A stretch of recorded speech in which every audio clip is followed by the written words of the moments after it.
have received a letter from the honourable member for Deakin proposing that a definite matter of public importance be submitted to the House for discussion, namely this government's bad decision and wrong priorities driving up the cost of living for Australians. I call upon those honourable members who approve of the proposed discussion to rise in their places and give the call to the honourable member for Deakin. Well, thanks very much, Mr Speaker. It's very clear, and if there was any doubt before question time, there's certainly no doubt now that this government's terrible decisions are driving up the cost of living for Australians. And there seems to be a parallel universe because the members of the government, from the Prime Minister down, seem to be telling Australians that they've never had it better. They come in here with smiles on their faces. They're very self-satisfied, very pleased with themselves. The Prime Minister seems very pleased with himself, which just shows how disconnected the modern Labor Party is from Australians who are doing it so terribly tough out there. Now, for many Australians, it wouldn't be a surprise that the Prime Minister is so disconnected from what is occurring to Australians out there because, I mean, this is a man, quite frankly, who, between Taylor Swift concerts and Katy Perry concerts at billionaires' homes, we wouldn't expect to have the time or the bandwidth to focus on what they're going through. But, Madam Deputy Speaker, we heard before the election that the Prime Minister would make life easier for Australians. And the truth is, the sad truth, Madam Deputy Speaker, is that 20 months after the election of the Albanese government, Australians are poorer.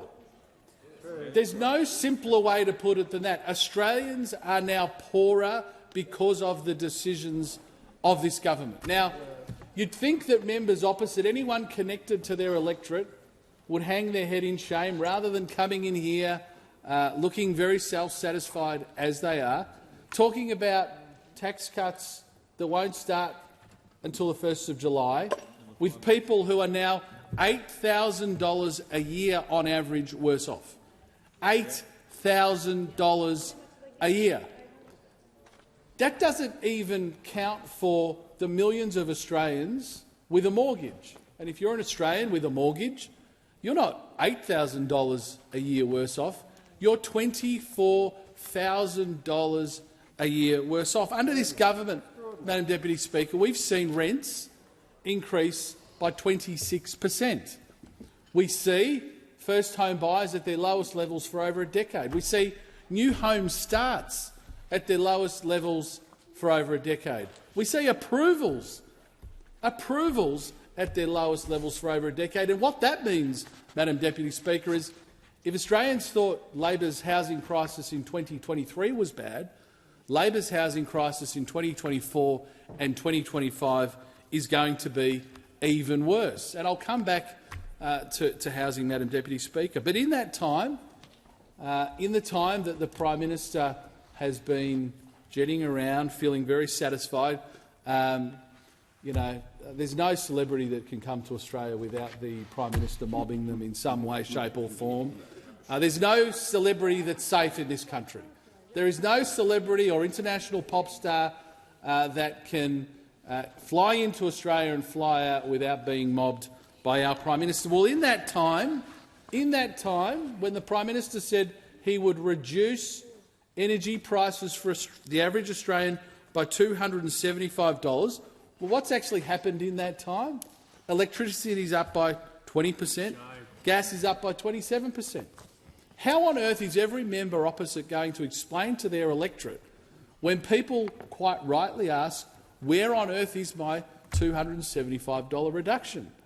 And not only have we not seen reductions, but we see increases.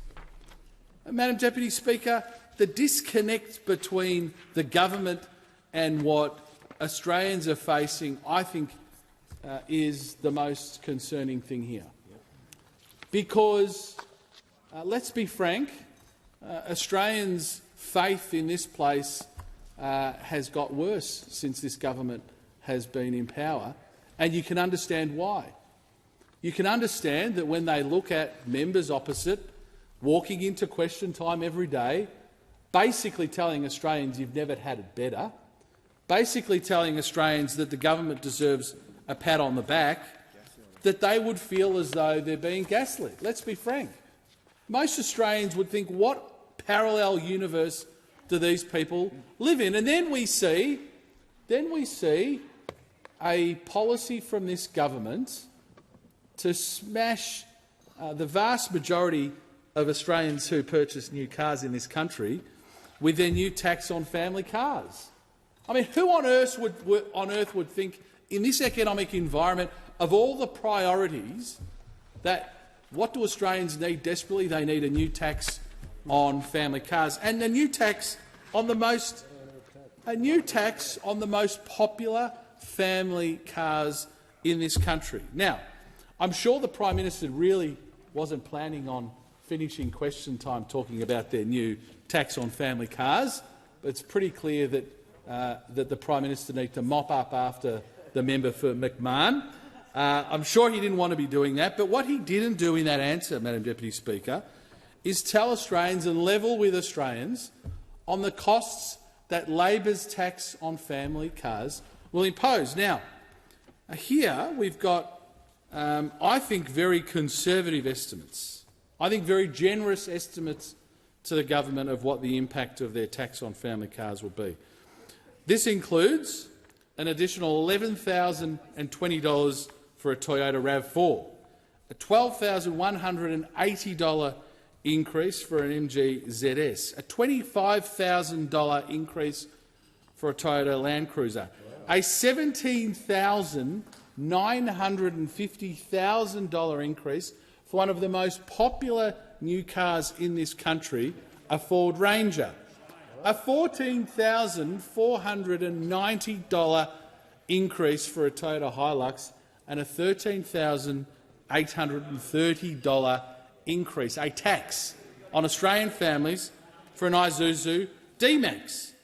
Now, Madam Deputy Speaker, what does it say about the priorities of this government that at this time, when the average household is $8,000 a year or worse off, the average house with a mortgage is $24,000 a year off, when they've seen increases in their rent, as I said, of 26%, when they've seen an increase in their food of 10%, when they've seen an increase, as I said, in their electricity of 20%, gas by 27%, that the solution to those problems is yet another tax on the family car. And then we see in the list of sort of twisted priorities in my time in this place, I'm yet to see something as extraordinary as this: a housing crisis that is unprecedented in this country, a hapless housing minister with no idea and no plan, a housing minister sitting in her office with absolutely no clue of what to do. And so what pitiful thing does the government bring to this chamber? They bring their Help to Buy scheme, or as it's more colloquially known in the community, the Forced to Sell scheme. A shared equity scheme from this government that I suspect many people would question at its face of, who really wants to co-own a home with this Prime Minister and this Housing Minister. But put that aside for one moment. Put that aside for one moment. Which genius could come up with an idea to create 10,000 shared equity places when there's already schemes throughout the country that are not being used because nobody wants these products? And in fact, Madam Deputy Speaker, in New South Wales, you might ask, well, how many places are left out of their scheme? The New South Wales shared equity scheme, of which the government Help to Buy scheme is based on, how many places are left? Is it a 10% of places left, a 15% of places left, 20% of places? No, that would be far too generous to this government. There are 94% of places left. 94% of places. So imagine there are thousands of these products available.